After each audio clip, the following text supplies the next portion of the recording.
Today again, I'm with a very special person.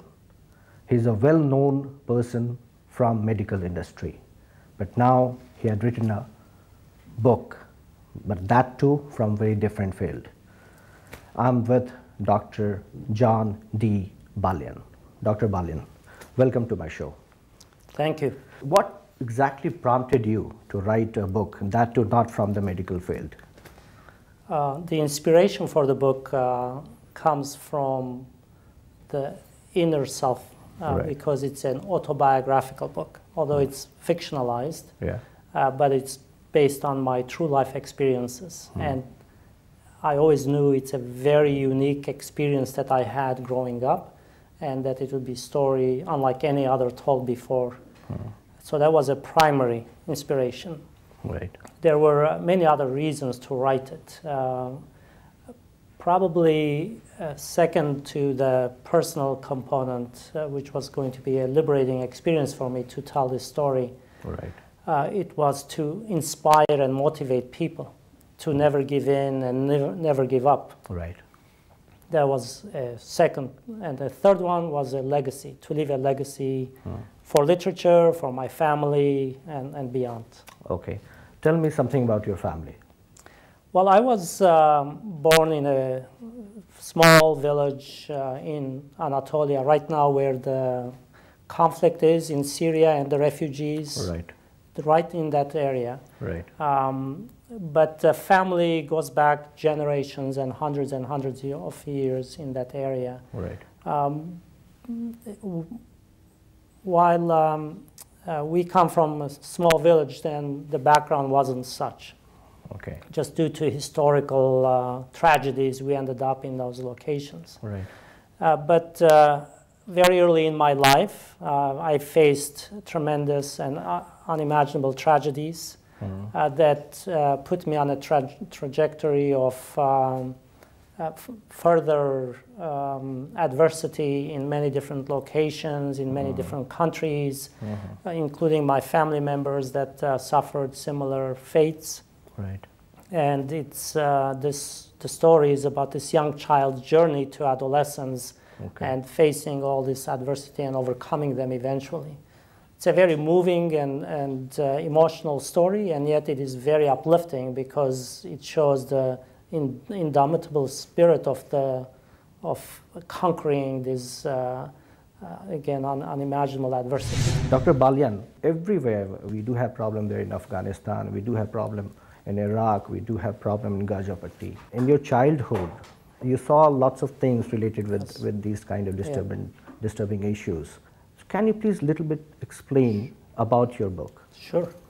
The story itself is a timeless story. It's about, again, a child's journey to adolescence, and about the good and evil, and how people who are supposed to protect you actually exploit the little child and others. So it's timeless. However, the publication and launch of it is very timely, given all the issues that are happening now in the Middle East in particular. Right.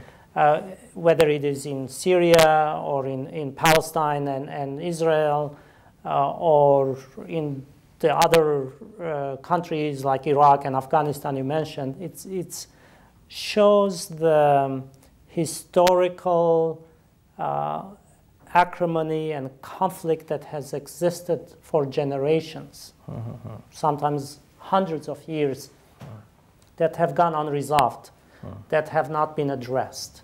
And many of the issues we're facing now in this region are products of those. Right. Just like in the book, it shows the child being exploited and traumatized.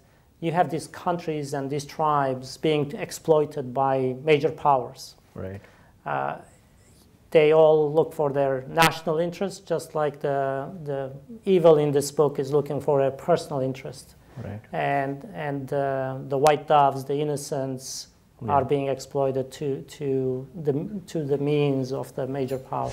Somewhere you have written in your book that a boy, which is the center character of your story, is watching something at the airport and he's thinking that, okay, these people rushing towards to catch the flight and all, but their future is pretty dark. They are not going to leave because some action is going to happen. Correct. This fiction, these kind of fiction, how you got that? I mean, how this idea came into your mind? So again, the book is fictionalized, but actually every single event in that book is actual and factual. They have happened. I have taken the poetic license and liberty to move events and create some characters to make the story flow. But you know, these are factual events. But I think that's an important scene because it is the moment where ultimately the child and this young boy will choose whether they will give up on their principles and on their values and follow the path of revenge and to get even. That's the moment where the book opens up with. But I think that's the ultimate message in this book, in addition to not giving in and not giving up, is to the path you choose. You know, it is to you win by choosing the right path. Is the message rather than the vengeful path. Because it's very easy to go down that path of I've been victimized and traumatized and persecuted, and hence I should pick up arms and go seek my revenge. Yet this boy eventually chooses a different path. Do you think, Dr. Ballan, in education, in particularly in areas, in nations, in countries where things are really bad, things are in turmoil, things are in transition, what kind of education government should provide to people, to boys, to kids, to children, school-going children, where these kind of problem is happening, and entire society is in turmoil? Do you have any suggestion on that? Yeah, I think education is critical to resolving many of these conflicts. First, education, proper education, any education, whether literature, history, etc. But then, in particularly for these regions, the history of the people and experiences the nations have had. But it cannot be revisionist history and denialist history. It has to be the true history.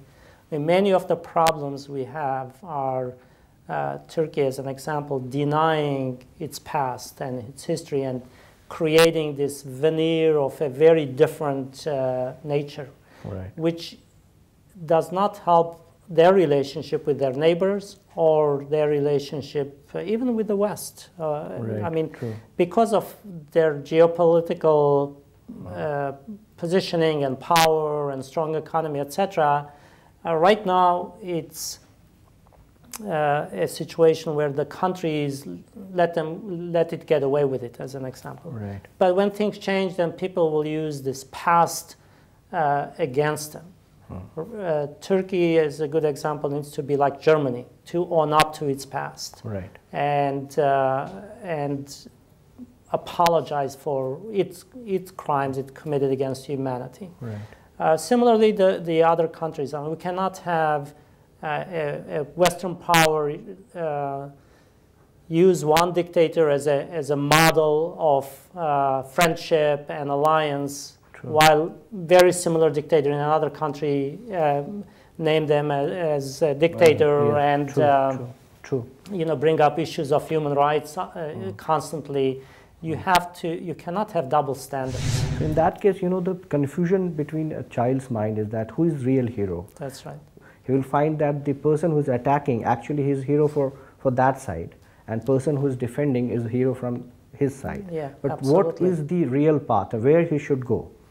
Yeah, particularly in this book where the heroes this child looks up to, some of them end up being just as evil as what he considers to be evil. So that is a very confusing situation for anybody, but in particular for a child. Yes, you face these you know, circumstances all the time where what's, you know, one side considers it evil while the other side considers it as their hero. True. That's where the truth comes in, and Right. the acceptance of the actual past, Right. and making peace with the other side. Right. Then I think there would be alignment as to who are the heroes, who should be the heroes, and who are the future Right. heroes. In these kind of situation, what you think that about the role of parents? What exactly they should do? Yeah, this child grows up without parents, but for any child who's fortunate to have parents is to appreciate that to a great extent. Right. Parents are school number one. Right, You know, true. whether it's school from the love and care, but also from the education and tolerance and respect. They are the single most important element of any child's growth and development, and it makes them who they become eventually. Right, true. Before going further, it's time to go for a very short break. Please stay tuned. Culture and heritage, they play pretty major role. People actually do cling to the culture and heritage because